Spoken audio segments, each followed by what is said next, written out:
병원에서 의사를 살해한 혐의를 받는 피의자에 대한 영장실질심사 오늘 오후에 진행됩니다.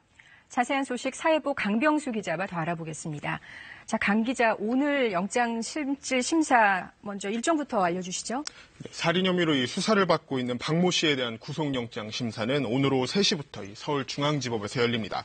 박 씨는 서울 강북 삼성병원에서 이 진료를 받던 중에 흉기를 휘둘러 의사를 숨지게 한 혐의를 받고 있는데요.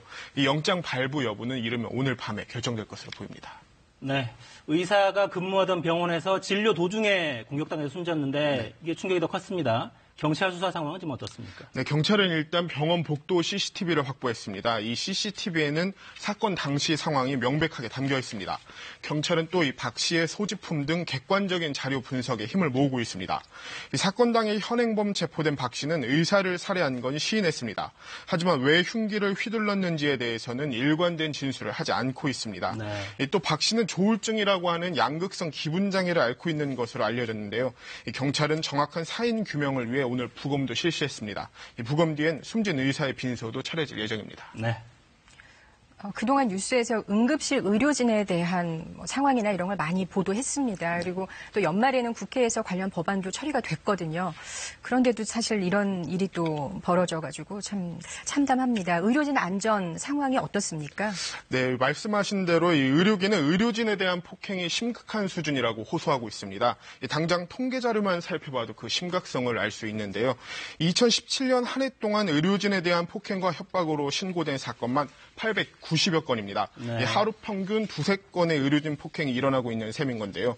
특히 이번 사건의 경우처럼 정신병원 의료진의 경우에는 94%가 환자로부터 폭행을 당한 경험이 있는 걸로 나타났습니다. 네, 이 마음의 병이 있는 분들이 모두 공격성을 가진 건 아니라는 점 좀 짚어야겠습니다. 네. 편견은 또 차별을 낳으니까요. 그렇죠. 의료진 안전에 대한 청와대 국민청원도 진행 중이라고요? 네, 이 의료진과 환자의 안전을 보장할 대책을 마련해달라는 국민청원.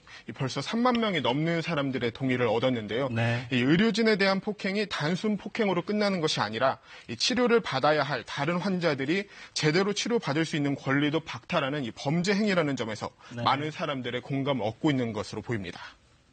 네, 그럼 대비책은 어떻게 구체적으로 좀 나오는 게 있나요? 사실 아직까지는 그 응급실이 아닌 경우에는 이 폭행 방지 처벌이 약한 부분이 있습니다. 이 응급실 폭행 같은 경우는 사회적으로 논의도 많이 된 반면에 네. 많이 됐기 때문에 그 결과 이번 달 중순부터는 응급실에서 이 폭행은 최고 무기징역까지 처벌할 수 있도록 법이 개정됐습니다. 하지만 진료실 폭행 처벌을 강화하는 법안 같은 경우는 여전히 국회에 계류 중인 건데요. 이번 사건을 계기로 이 진료실 폭행에 대한 처벌을 강화해야 한다는 목소리도 커지고 있습니다. 네.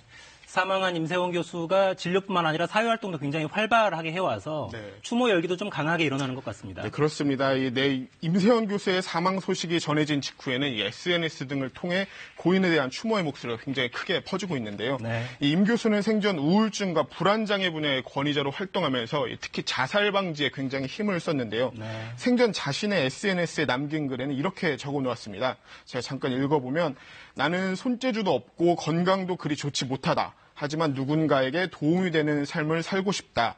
임 교수는 사고 순간에도 타인을 걱정한 것으로 알려졌는데요. 네. 이번 사고도 진료실 연문으로 빠져나와서 간호사 등을 이제 먼저 대피시키는 도중에 흉기에 찔린 것으로 이렇게 알려졌습니다.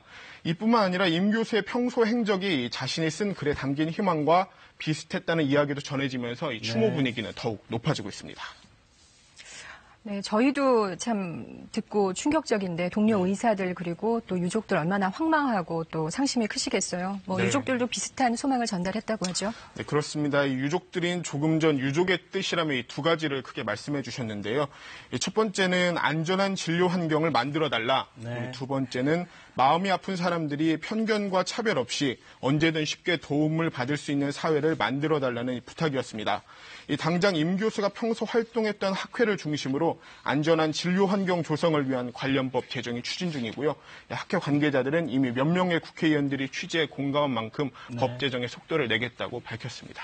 네, 의사들이 공격당할 위험을 느끼지 않고 또 환자들을 위해서 안전하게 진료할 수 있는 그런 환경이 좀 만들어져야겠습니다. 네. 강 기자 잘 들었습니다. 감사합니다.